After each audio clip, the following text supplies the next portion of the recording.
Ցայքերոստանկերության եթերում Մեդինֆոյի հերթական թողարկումն է, բարև ձեզ։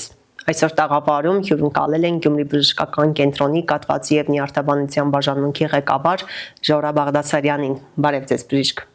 Բարև ձեզ։ Շնորհակալ ենք մեզ կրկին հյուրընկալելու համար։ Ես միշտ սիրով եմ ձեզ հյուր գալիս։ Բժիշկ Բաղդասարյան, նախ ամփոփենք տարին բաժանմունքի համար ինչպիսին էր 2025 թվականը։ Եթե մի բառով ասենք, երևի բեղմնավոր բառը ընտրենք, իսկ հիմա բացենք բառը։ Իրականում ծանր հագեցած տարի էր։ Մենք բազմաթիվ ուղղություններով լավ արդյունքներ ունեցանք, աշխատանք կատարեցինք եւ արդյունքները հիմա արդեն սկսել ենք ամփոփել, ճիշտ է տարին չի վերջացել դեռ, բայց արդեն ակնհայտ է, որ տարբեր ուղղություններով լավ արդյունքներ ունենք։ Դրական դինամիկա, դիմելիության աճ, ճիշտ է, այնպես չէ, որ ուրախանում ենք հիվանդների դիմելիության աճի, թվի ցուցանիշի բարձրացման այդ վիճակից, բայց այնուամենայնիվ ինչպիսին է ընդհանուր իրավիճակը այս առումով, դիմելիությունը ինչով էր պայմանավորված։ Եթե թվերի տեսքով խոսենք, տեսեք, այս տարի մենք կունենանք մոտ 800 ստացիոնար բուժված հիվանդ, որից 700-ը կաթվածով հիվանդներ են, դա շատ լուրջ թիվ է։ Վերջերս կաթվածի պետական ռեգիստրի թվերին ծանոթանալուց հետո մենք հասկացանք, որ կաթվածով հիվանդների թվով մենք թիվ 3-րդն ենք ամբողջ հանրապետությունում, այսինքն Գյումրու բժշկական կենտրոնը որպես կաթվածի կենտրոն ամենամեծ կենտրոններից է, եռյակի մեջ է մտնում։ Եվ ճիշտ է, մենք չենք ուրախանում բնականաբար, որ մարդիկ հիվանդանում են, բայց դա ոչ թե շատ հիվանդության աճի մասին է խոսում, այլ խոսում է նրա մասին, որ գնալով վստահությունը աճում է, դիմելիությունը բարձրանում է եւ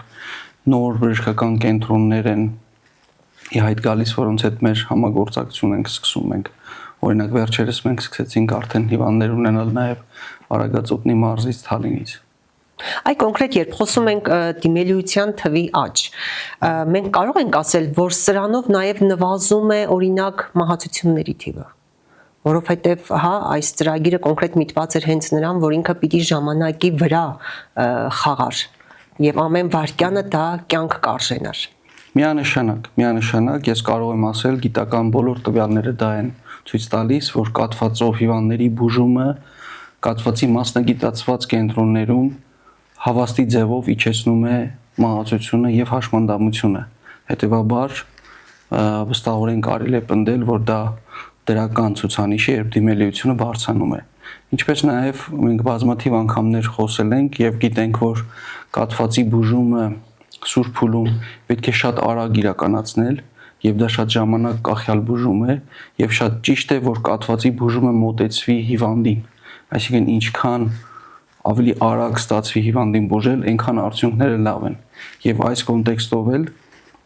եթե հաշվի ենք առնում, որ նախկինում կաթվածի կենտրոնները եւ կաթվածի պետական ծրագիրը միայն մայրաքաղաքային կլինիկաներում էր, հիմա Գյումրու բժշկական կենտրոնի միանալ այս ծրագրին եւ Գյումրու կաթվածի կենտրոնի ստեղծումը այդ առումով էլ բնականաբար դրական դեր է խաղացել եւ նպաստում է մահացության եւ ինվալիդության իջեցմանը։ Գյումրի բժշկական կենտրոնում տեղակայված կաթվածի կենտրոնը մոտեցել է միայն Շիրակի մարզի հիվանդներին, թե նաև հարակից մարզերի։ Մենք տարածաշրջանային նշանակություն ունենք, այսինքն մենք սպասարկում ենք Շիրակի մարզի բնակչությանը, Լոռվա մարզի բնակչությանը եւ նաեւ Արագածոտնի այն բնակավայրերին, որոնք որ ավելի մոտ են Գյումրիին, քան մայրաքաղաքին, եւ նաեւ հաշվի առնելով հիմիկվա խցանումները, նույնիսկ եթե հեռավորության առումով գրեթե նույնն է, բայց Գյումրի հասնելը ավելի հեշտ է, մանավանդ ճանապարհի այս լավ վիճակով էլի։ Այ վերջերս գործարկվեց կաթվածի պետական ռեգիստրը։ Կխնդրեմ ներկայացնել դա իրենից ինչ է ներկայացնում եւ ինչ կապ ունի կոնկրետ Գյումրի բժշկական կենտրոնի կաթվածի կենտրոնի հետ։ Դա անմիջական կապ ունի մեր հետ։ Կաթվածի պետական ռեգիստրի գործարկումը դա պետական կարևորության հարց է, որովհետև այս կարևոր հիվանդության հետ կապված փաստորեն հնարավորություն է ստեղծվում, որպեսզի պետությունը ունենա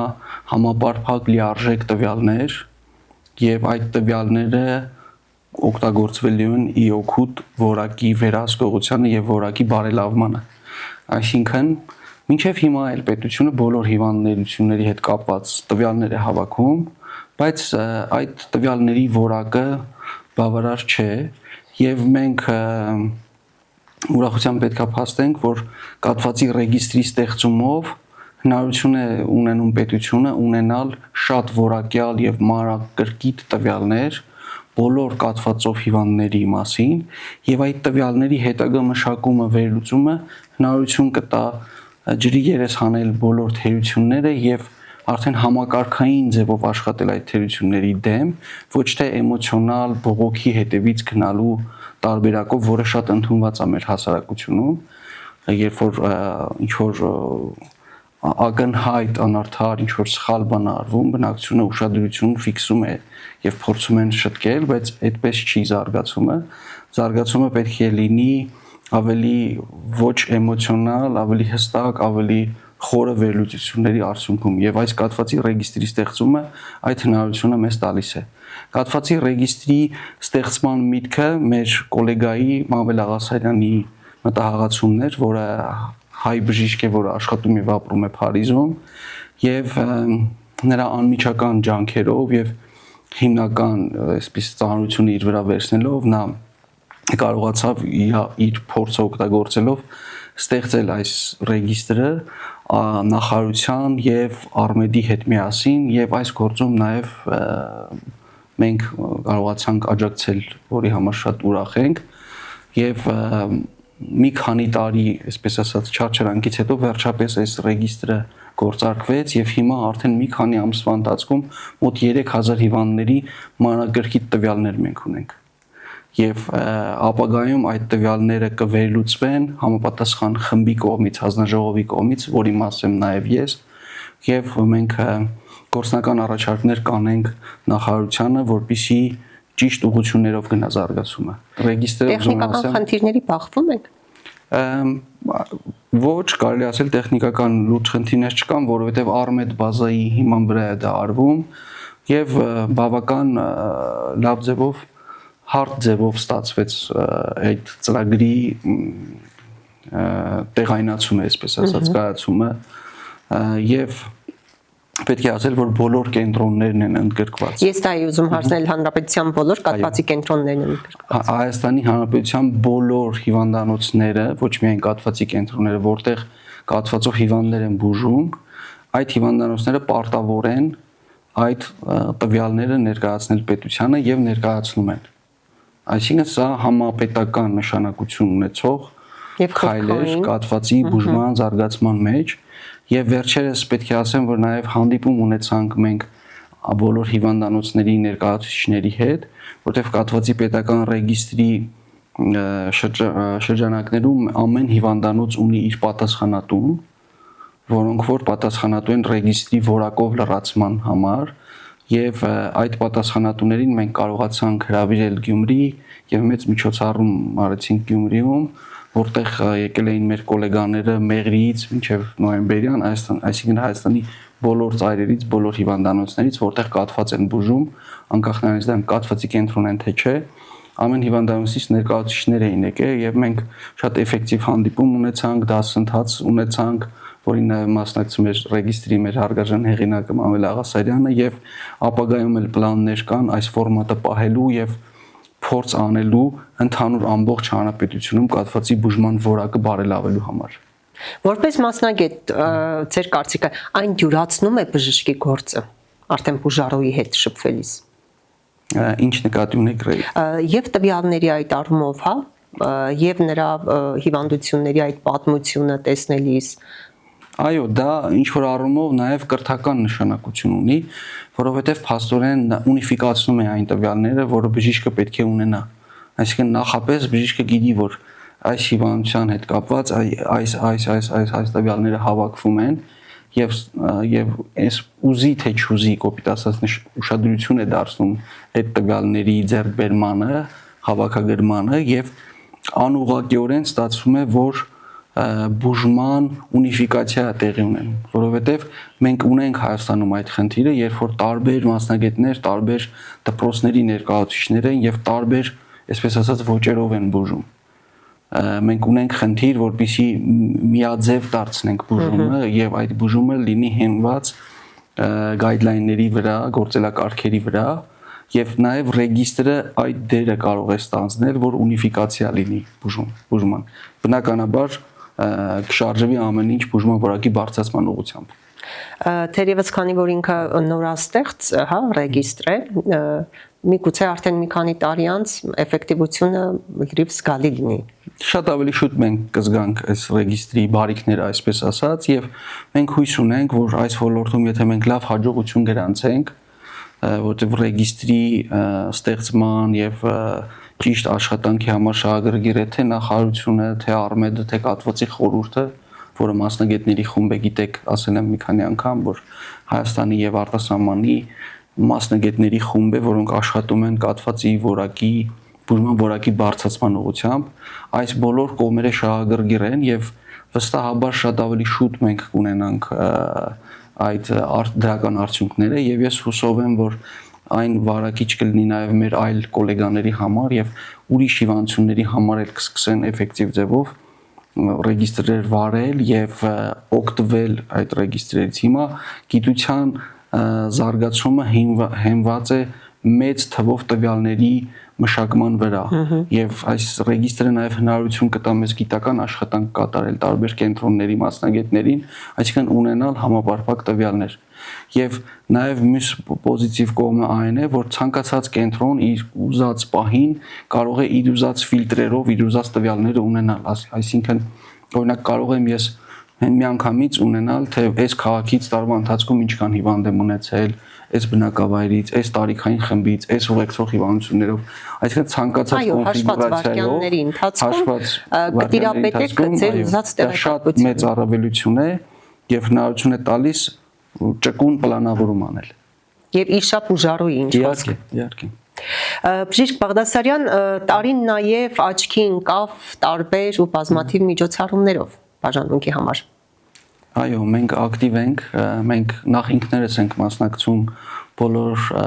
կարևոր ակտիվություններին, կաթվածի դաշտում, թե հանրապետությունում բոլոր ակտիվություններին կարևոր, թե արտասահմանում եղած կարևոր ակտիվություններին փորձում ենք մասնակցել մեր ամբողջ բաժանմունքում, դա ընդունված նորմա է, որ մենք ակտիվ ենք եւ բազմաթիվ կոնֆերանսների, workshop-երի, դասընթացների ենք մասնակցում։ Դա այդ առումով կարելի ասել շատ բեղումնավոր տարի էր եւ մենք ինքներս էլ ենք միջոցառումներ կազմակերպում, որպեսզի ավելի էֆեկտիվ շփվենք մեր գոլեգաների հետ, օրինակ շատ օրինակելի մենք հարաբերություններ ունենք մեր շտապօգնության օղակի հետ։ Պարբերաբար մենք հանդիպում ենք, պարբերաբար հարցեր ենք քննարկում, հարցերը բարձրացվում, փոխադարձ ուղումներ, շտկումներ են անում եւ դա է պատճառը, որ շատ հարթ է ընթանում մեր շտապօգնության հետ մեր աշխատանքը, վերջերս էլ շտապօգնության հետ կարեւոր հանդիպում ունեցանք։ Շտապօգնությունը կարծես թե չէ հենց այն առաջին օղակն է, որը շփվում է բուժառուի հետ եւ հասցնում է ձեզ։ Այո։ Եվ այդ կապը պահելը։ Այո, կաթվածի բուժումը, եթե դու ուզում ես շատ էֆեկտիվ ձևով իրականացնես, դու չես կարող պարփակվել միայն քո հիվանդանոցում։ Եթե դու ուզում ես կազմակերպել կաթվածի ճիշտ որակյալ բուժում, նախ դու պետք է նախահոսպիտալիզացիայի ցանցի հետ աշխատես, այսինքն շտապօգնության օղակ, բնակության կրթական մակարդակի բարձրացում, պոլիկլինիկական օղակ, այս օղակների հետ պետք է մշտապես աշխատես, հետո հիվանդանոցային ճիշտ բուժումից հետո նաև հետագա կանխարգելման առումով պետք է ճիշտ աշխատես։ Այսինքն, եթե կաթվածի բուժումով մենք ուզում լուրջ զբաղվել, դա պետք է մենք միշտ աշխատենք տարբեր օղակների հետ։ հեռուստատեսությունն էլ դրա մի մասն է կազմում, որովհետև բազմաթիվ անգամներ մենք կարևոր ինֆորմացիա ենք տալիս մարդկանց եւ դա օգնում է, որպեսզի մարդիկ ճիշտ կողմնորոշվեն, որպեսզի տեղեկատվության տարածում կոնկրետ մեր միջոցով է։ Այսինքն սա կաթվածի բուժման կազմակերպումը դա միայն բժշկական ձիրք չի պահանջում, դա նաև կազմակերպչական եւ համընդհանուր բնույթ է։ Շփման ձիրք է պահանջում այզնից։ Բացի այդ նաև միջոցառումների թեման շարունակելով շնորհակալություն բժիշկ խորագիրը գրող այդ միջոցառմանն էիք մասնակցում եւ բավականին շնորհակալություններ ունեցաք, այսպես ասած։ Հա, այս տարի նախարարությունը բավական գեղեցիկ միջոցառում կազմակերպեց Գյումրիում շնորհակալություն բժիշկ խորագրով, մենք էլ պատիվ ունեցանք ապարգևատրվելու։ Հաճելի էր, որ դա մարզում արվեց, հաճելի էր, որ դա որակյալ արվեց։ Ես ընդհանրապես իմ սկզբունքների, կարևոր սկզբունքներից է, որպեսզի համաչափ ձևով փորձենք զարգացնել ամեն ինչը չկենտրոնացնենք մայրաքաղաքում եւ իմ կյանքն էլ դրան է կարծես թե նվիրված բժշկության մեջ ես փորձում եմ այս խիստ տարբերությունը մայրաքաղաքի եւ մարզերի իմ մասով գոնե ինչքան հնարավորություն ունեմ համահարթեցնեմ եւ կաթվածի մասով կարող եմ ասել, որ մեր թիմի մոտ բավական ստացվել է դա։ Այո։ 2026 թվականին հիմնականում ինչ նորանելիքներ, ինչ ծրագրեր եք պլանավորում։ Պետք է շարունակենք այն, ինչ սկսել ենք բնականաբար, փորձելու ենք մի փոքր ուսումնական ուղղությունը ավելի զարգացնել եւ խորացնել տարբեր առումներով, թե բաժանմունքի բժիշկների եւ մյուս բուժաշխատողների վերապատրաստումների առումով մի քիչ ավելի տրամադրված եմ, ավելի զարգ տալ այդ ուղղությանը, թե գիտեք, որ մենք ուսումնական բազա ենք հանդիսանում եւ կլինիկական օրդինատորները մեր մոտ սովորում են եւ թե այդ ուղղությամբ ենք ուզում ավելի ակտիվ լինել, ավելի շատ օրդինատորներ, երիտասարդ բժիշկներ ներգրավել, որովհետեւ նոր մարդիկ նոր էներգիա են տալիս եւ մեզ ստիպում են, որպեսզի տեղում չկանգնենք եւ ինքներս էլ մեր վրա աշխատենք։ Ապագայում պլանավորված է, որ բաժնի նորից տարբեր միջոցառումներ արվի, այսինքն այդ նախահոսպիտալիզացիայի ցանցը նորից պետք է ամրացնենք, ավելի սերտ կապեր հաստատենք մեր համագործակցող կենտրոնների հետ։ Շատ ծրագրեր կան իրականում, մենք միշտ ծրագրերով լեծ ունենք, այսպես։ Մասնագետներով հագեցվածություն, տեխնիկապես վերազինում ենթադրվում է։ Տեխնիկական բավական լավ վիճակում ենք հիմա, շատ լավ մենք համակարգչային շերտագրության մեքենա ունենք, կատե, այսպես ասած, MRT-ները մեր լավն են էլի շատ, գուցե մյուս տարի նոր անգիոգրաֆ ունենանք, չգիտեմ, բայց տեխնիկապես մենք բավական լավ հագեցել ենք արդեն, չնայած այդ ուղղությամբ երբեք չենք կանգնում, մեր ղեկավարությունն էլ շատ նախանձախնդիր է այս հարցով, որ ունենանք լավագույն հնարավորությունները։ Անենք ավելին։ Այո։ Ամեն ինչ կարելի է բարելավել։ Ես տեսեք ասում եմ, որ գոհ եմ, տարին լավ ենք փակում, առաջընթաց ունենք, բայց իրականում այլ կոնտեքստով էլ որ նայում ենք, ես մի քիչ դժգոհ եմ։ Պետք է գոհանալ եւ պետք է միշտ ցկտել ավելին։ Հիմա երևի գոլեգաներս որ լսեն, կասեն, բա որ այդքան գոհ չեք ամենուր դժգոհում, իրականում ես ավելին եմ ուզում, մենք ավելին ենք ուզում եւ իրոք տեղեր ունենք բարելավելու շատ։ Եվ ի վերջո բժշկությունային ոլորտն է, երբ չի կարելի գոհանալ ու սահմանափակվել։ Այո, մեր ուսումը կանգ չի առնում, օրինակ վերջերս, ասենք, չգիտեմ, հաշիվը արդեն կորցրել եմ, թե օֆիցիալ քանի տարի է իմ ուսումը եղել, երևի 10 քանի տարի։ Վերջերս նորից դիմել եմ, նորից ընդունվել եմ Բեռնի համալսարան, հիմա 2 տարի կաթվածի ֆելոշիփ եմ անելու, մագիստրի ծրագիր եմ անելու, այսինքն ուսումնական գործընթացը միշտ շարունակական է։ Ես նորից ուսանող դարձա։ Այո։ Ես հիմա ուսանողներ ունեմ, էլի ուսանող դարձա, այդ 2 տարին որ բացնի, երևի հետո էլի ինչ որ մի բան էլ հնարեմ, դրել դիմեմ, ուզում ասեմ, դա կանգ չի առնում այդ process-ը։ Բժիշկ, շատ շնորհակալ ենք հետաքրքիր զրույցի համար եւ մեր հաղորդման վերջում կուզենայի, որպեսզի ձեր մասնագիտական կոչն ու հորդորը ուղղեիք մեր հեռուստադիտողներին։ Ես նախ մաղթում եմ, որ մեր հեռուստադիտողները առողջ լինեն եւ ուզում եմ հիշեցնել, որ կաթվածի նման ծանր հիվանդությունը 80% դեպքերում հնարավոր է կանխարգելել հսկելով զարկերակային ճնշումը, հսկելով գլյուկոզան արյան մեջ, հսկելով թողնելով ծխելը, ավելի առողջ սնվելով, ավելի ակտիվ լինելով, վարժություններ անելով, հսկելով արյան մեջ գլյուկոզայի տոկոսը, այս մի քանի գործողությունների արդյունքում եւ անորոշության դեպքում դեղորայք խմելու բժշկի նշանակությամբ դեղորայք խմելու արդյունքում մենք 80% դեպքերում կարող ենք կանխարգելել կաթվածը։ Ես ուզում եմ, որ հնարավորինս մենք շեշտադրությունը դնենք կանխարգելման ուղղությամբ, որովհետև այդպես ավելի հեշտ է եւ այդպես ավելի էֆեկտիվ է։ Առողջություն եմ մաղթում մեր բոլոր հեռուստադիտողներին։ Շնորհակալ ենք շատ։ Ես եմ շնորհակալ։ Հարգելի հեռուստադիտողներ, իսկ ես ձեզ հիշեցնեմ, որ այսօր Մեդինֆոյի տաղավարում հյուրընկալել էին Գյումրի բժշկական կենտրոնի կաթվածի եւ նյարդաբանության բաժանմունքի ղեկավար Ժորա Բաղդասարյանին։ Դե ինչ, ականջալուր լինենք բժշկի հորդորներին եւ մնանք առողջ։ Մեդինֆոն էր եթերում։